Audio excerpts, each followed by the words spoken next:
السلام عليكم، معكم ميس منال محمود ورجعت لكم في فيديو جديد. والنهارده معانا حرف ال اسمه ال ال ال ال. صوته في الكلمة لا لا لا لا لا لا ليون لا لا ليون لا لا ليمون لا لا ليمون. ليون يعني أسد وليمون يعني ليمون. تعالوا نكتب مع بعض حرف ال. دول سطرين الانجليش الاساسيين بتوعنا. هنمتد من السطر الثالث نرسم خط مستقيم، وبعدين من السطر الثالث نرسم خط منه منحني كده.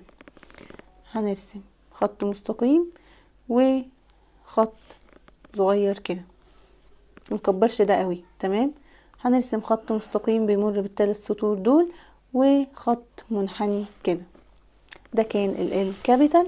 تعالوا ناخد ال سمول.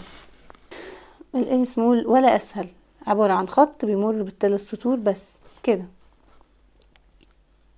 اهو اهو.